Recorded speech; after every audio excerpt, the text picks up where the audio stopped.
3, 2.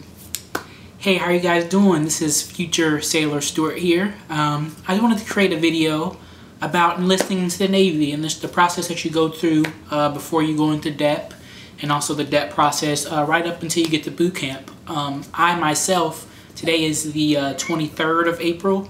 On the 28th, I ship out for boot camp, so I'm at the very end of the DEP process. And if you don't know what DEP is, I'll explain that to you in a second. But so yeah, I just want to create this video to give you guys any help or any assistance. Hopefully I answer some questions that you may have. I know when going through the process, I had a lot of questions myself. And there's a lot of videos on YouTube actually about the DEP process and enlisting and even boot camp process. Hopefully, you know, once I go into boot camp and graduate and end boot camp, I can make a video regarding that specific portion of the pipeline and the process. But I'll just start with the DEP and the processing part.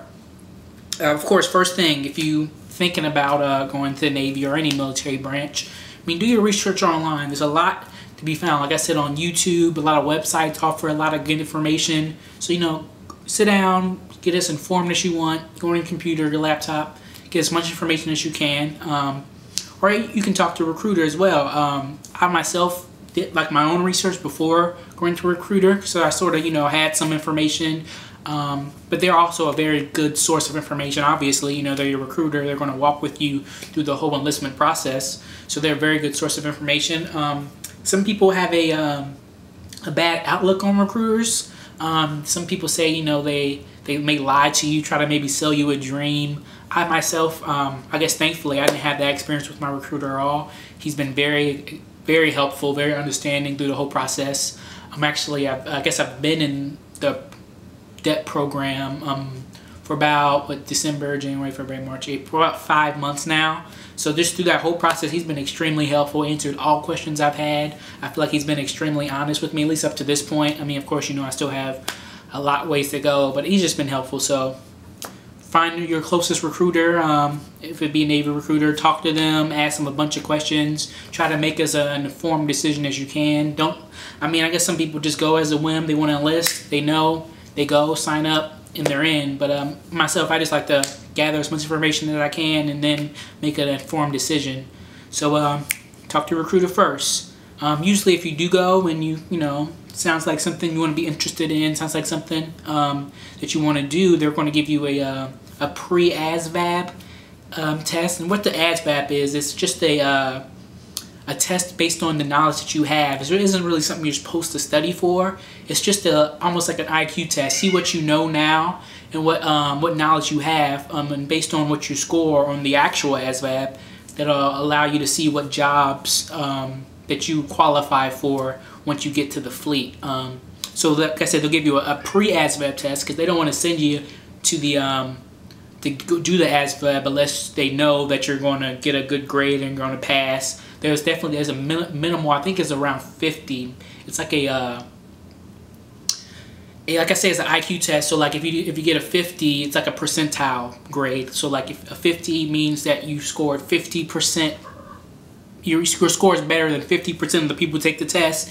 You score 60, you scored better than 60% of the people. It's like a percentile thing. So I think it's around 50 or 45, somewhere in there is the minimal. So you take your pre-test, they'll see if you like, okay, this guy or this young lady will do good on the ASVAB. We're not going to waste our time, sending them there.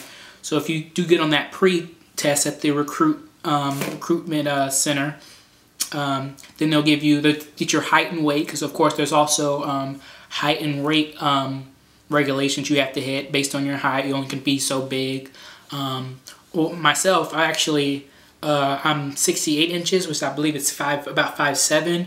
So for someone my height, they say your max weight is supposed to be 181, and I'm actually about 185. So myself being over that weight, what they do is they tape you. They give you tape. They get your body mass percentage. They tape your neck, see how big your neck is, and also your waist. And based on that numbers, based on your height, weight, age, your measurements, they get a body mass percentage, about 18%. And I believe for males, around my age, it's supposed to be 22% or lower. So I qualified in that sense. So even if you don't make that base number based on your height of whatever, and like myself, 181, even though I'm over that, I still qualify based on my body mass percentage. So like I said, they'll give you the pre-ASVAB to get your height and weight, to get you squared away. You'll sign a bunch of paperwork, a bunch of information, a bunch of processing information, give them your ID, your social, your birth certificate, all that information, all that processing stuff. And then they send you to what's called MEPS. MEPS is the Military Enlistment Processing Station. That's where you're going to take your ASVAB and do pretty much all of your processing from henceforth. So after you're done with that, maybe depending on when they schedule you, maybe a couple of days later, maybe a week later or whatever, to schedule you to take the ASVAB. So you go there throughout the day, whatever time it is, and you'll take this exam. It's about it was a couple hours it took to take the exam. It's a lot of questions. They have different sections like science, reading, critical thinking, math, things of that nature. It's sections of the test where you score and do your best you can, obviously. And then once you get that number, that same day actually, a recruiter can get access to what your score was. And then with that number, you know what jobs you have available to you. After you take your ASVAB, you get your number, you know what jobs are available to you. You go back up to MEPS another day in the morning to get processed medically and hopefully pick a job the day that you go.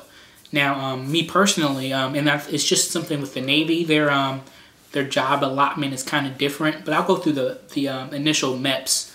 It's a night and a day process when you go to get a job. First, you probably, like I said, again, after your ASVAB, maybe whenever it's scheduled, a week or so later, a couple weeks later, you have to stay in a hotel. Well, you don't have to necessarily. Like I found out later, like if you have a car or something, you can just drive to MEPS early the next morning. But most people, enlistees, they stay at a hotel the night before. They go there, they sign in. They all have all the sailors or all the enlistees. They have them stay usually on the same floor. They have of course, they have the males and the females separated. You're probably gonna have a roommate. I had a roommate when I first went. So you're there, stay the night before. They give you rules and stuff for stuff you want to do. Obviously, you don't want to do nothing stupid while you're the night before you go to process. So you go there, stay the night, you wake up the next morning very early, around like 5:36, and usually they have the hotels really close to the MEP stations. Depending on where you live, there may or may not be a MEP station in your city or even in your state. I myself got lucky. I'm in Jacksonville, Florida, and there's a MEP station right here in Jacksonville, so the hotel was really close to me. The MEP station is obviously really close to me, but like somewhere, maybe if you're in southern Georgia or even anywhere else in the country, your recruiter may have to somehow drive you to that hotel that night and get you there if that's your closest MEP station. So wake up early in the morning, around 5, 6. You go to the MEP station where they feed you at the hotel, obviously. You go to the MEP station very early. You stand outside and they give you all the rules and regulations of what you can bring inside MEPS. They're very strict, obviously. It's like it's almost military base-ish kind of. Very, have a lot of rules, what you can and what you can't bring in there, stuff like that. It's very serious. Tell you what you can bring, what you can't bring. Some people are actually there who are shipping out. Some people who are there, like I said, for their processing, medical and job processing, things of that nature. So they bring you in, they sit you down, give you all the rules, and then from there, the first thing you do is always medical. I was lucky till I was in the first group that went through medical. Sometimes medical can be very drawn out.